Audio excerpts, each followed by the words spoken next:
Rebecca. Today I am with Mary Shelley, the author of the best-selling book, Frankenstein. This novel has been one of the top ratings for several years now, and she has caught attention of many readers. And Mary Shelley, will you please enter?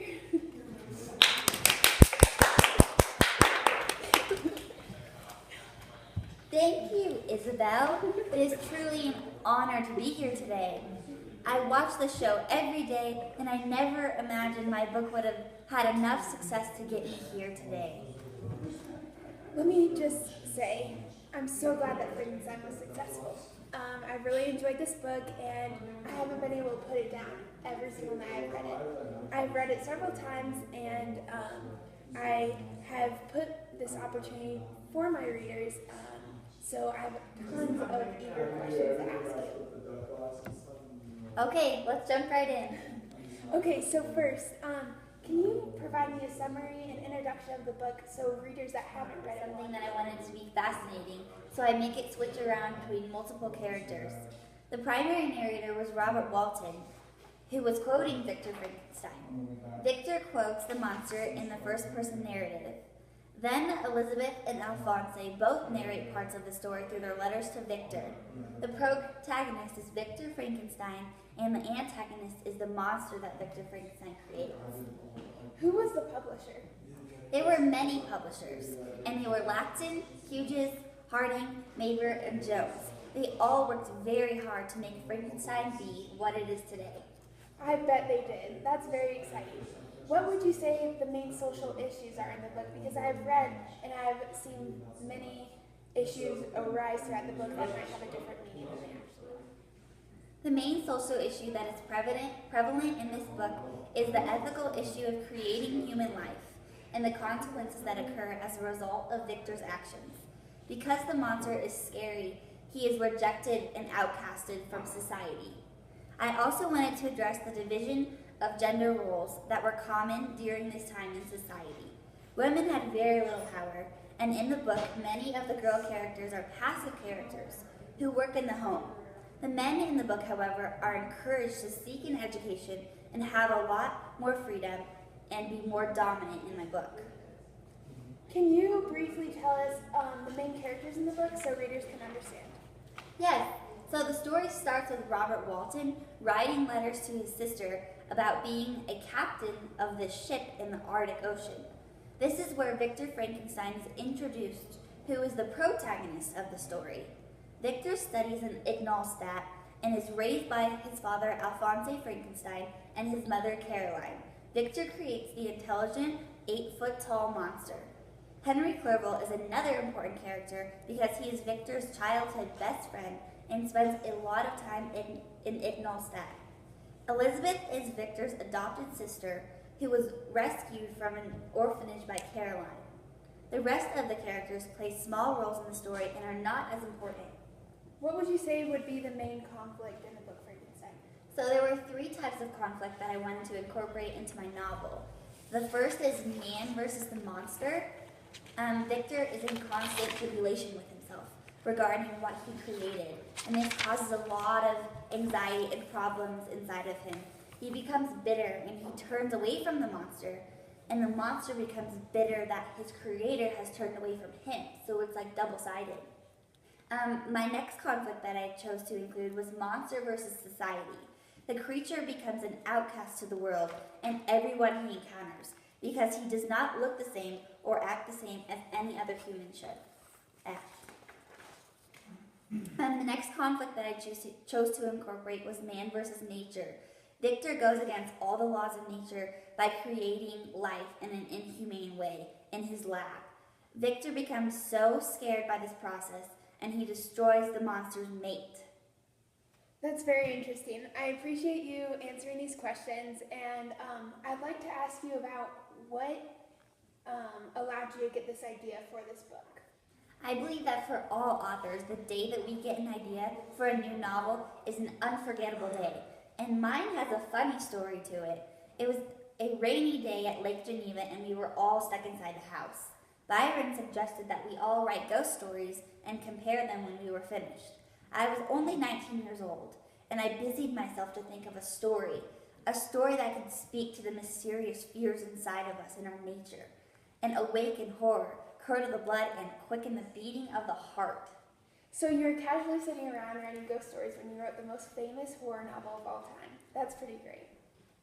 Okay, so I think that all people have the ability to write great works. It's just a matter if we can get that creativity out of ourselves. Everyone has it. As I continued to write Frankenstein, ideas kept coming to me at weird times. Then they would come in my dreams, which was kind of scary. And then I would wake up in the middle of the night to write them down, hoping that I wouldn't forget them. That's pretty creative. Is there any chance you could give us, I know this might be a little lengthy, but a plot of the whole entire book? Yes, I can do that. I would love to. Fair warning, this may be a little long. In Frankenstein, the book begins with a series of several letters describing Robert Walton's adventures in the North Pole, addressed to his sister who's back in England. When his boat gets stuck in the ice, he comes across a man named Victor who has quite a life story. Victor was an ordinary boy growing up in the town of Geneva, Switzerland. When he was a child, his parents adopted his lifelong companion Elizabeth. He spent most of his childhood with his best friend Henry, until Victor decided to advance his education and study at the University of Ingolstadt in Ingolstadt, Germany. Right before he departed, his mother died from scarlet fever. After he studied there for several months, he began to build a creature in his apartment. When the creature comes alive, he returned back to Geneva, and his brother William died.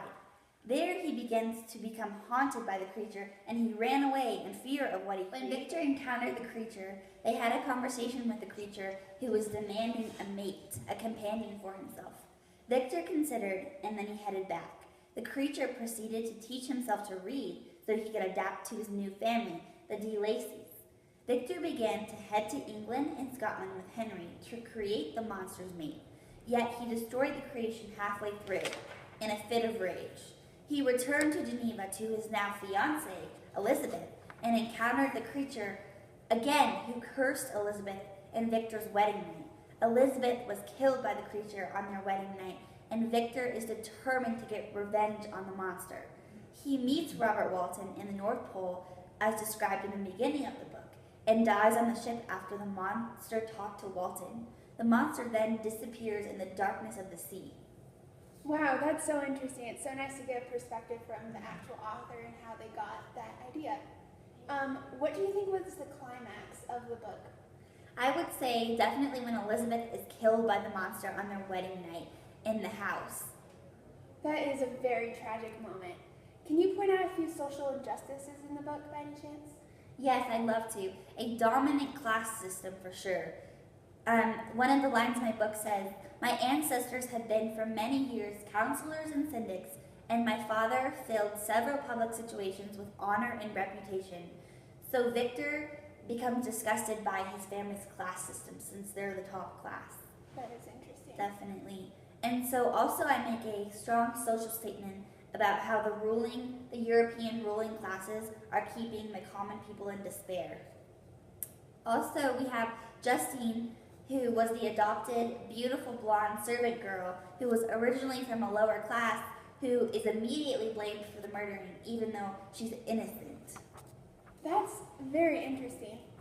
Is that all, or do you have more? I have some more. And I also want to talk about how Justine, she has no power, and she's immediately, all the blame goes on her. So women really don't have much of a status in this time period.